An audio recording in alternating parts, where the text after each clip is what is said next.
Today we will be learning about desertification, the definition of desertification, who is affected by desertification, causes to desertification, and how it actually is hurting and affecting countries that are faced with this situation. The formal definition for desertification is the persistent degradation of dryland ecosystems by variations in climate and human activity. And that definition means that it's the persistent meaning the constant. It's the constant change in climate that affects the land negatively, and it's also human activity. Human activity has sort of a negative impact on this environment, and both of those outside forces combined are destroying the land's availability, the land's ability to produce fertile soil, to produce crops that humans need. So the land is now becoming barren, and it has no nutrients in the soil, which makes it not fertile to grow crops. If there's no water, the land also cannot survive and turns into this desert climate.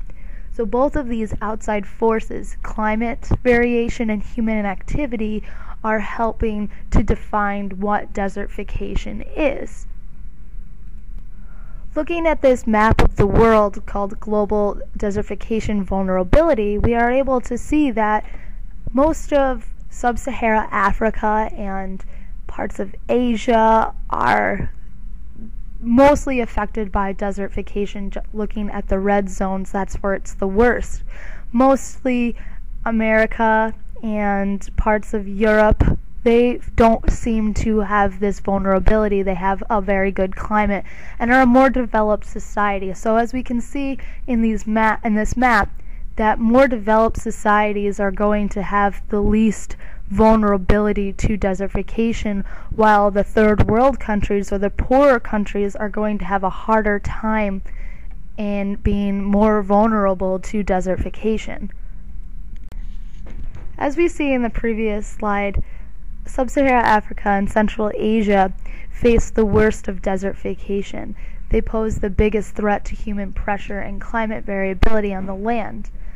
This is true because the people are not able to provide their basic human needs. When you have a land that is barren and doesn't have the resources to grow crops, people cannot farm and cultivate that land, which means they cannot make food for the people, and therefore they're not able to satisfy their basic need, which is the biggest problem and the biggest solution to uplift yourself from poverty. 10 to 20% of the world's population is already degraded, and now it is posing a bigger threat to their development. As we heard in the previous slide, the availability to provide for yourself of basic human needs is key to uplifting yourself from poverty. There are lots of different ways that desertification impacts the environment, and it goes well beyond the areas that are directly affected. So you have this picture of an area that is affected by desertification, and though it is directly affecting that area with the woman who is providing water for that plant, the desertification, the effect on that area is also affecting areas well miles away from where she is living. It affects by the loss of vegetation. So there's a loss of vegetation here. You don't see as many plants, and you see lots of dirt. That is an increase in the way and the formation of dust clouds. You're going to see a lot of this dirt just as the wind blows. It picks up and it swirls around. And those dust clouds can affect an area that is miles away from where she is living, from that community.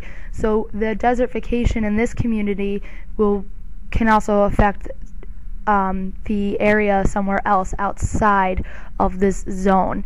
It also affects a country socially and politically. You're going to have all these people who are facing desertification, who are facing land that they cannot grow things on, that they cannot survive off of. So humans are going to want to leave and go into the cities, and this migration is going to cause a lot of people living in the cities. It's going to cause overcrowding, and they're going to have to face issues like that as well. Looking at this graph, we can see who is also affected and how it is affecting countries that are faced with desertification. Over to the far left, the red column is the the death rate for infants per year in the dry land, and we can see that in the dry land it is much higher than in any other lands. We also see in the green column over here that the dry land climates are facing the least GDP, the gross domestic product. So they have the least amount of money that is coming in and being used within the country. So these dry land climates are facing a high death per birth rate and low finances, low income, low economy. Finally, we have major causes to desertification. There are many different causes which vary depending on the region. So they're not the same throughout all of the different areas that face this crisis, but some of the most common is water scarcity poses a problem, like we see in sub-Saharan Africa and the Sahara Desert. There's a lot of water scarcity, which is a major cause to desertification. There's a lot of water scarcity in lots of parts of Africa and Central Asia, which limits the amount of food that can be produced and the amount of water that can be brought to the area.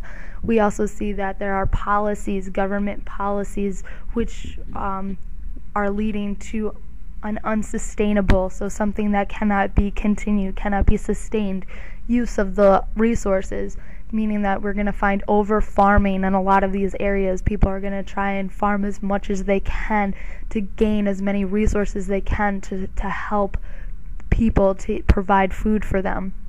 We're going to see globalization as another cause to desertification.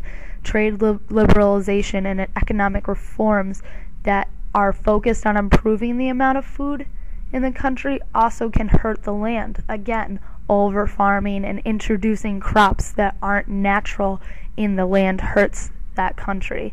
And then finally we have population growth. When the people who lived in these areas first arrived, they were nomadic and they were hunter and gatherers, and they were flexible to the land. They were flexible with how much resources were provided.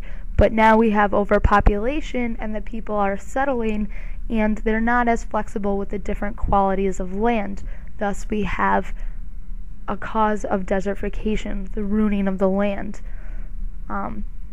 And now we are able to see what desertification is, the causes of desertification, and who is affected by desertification.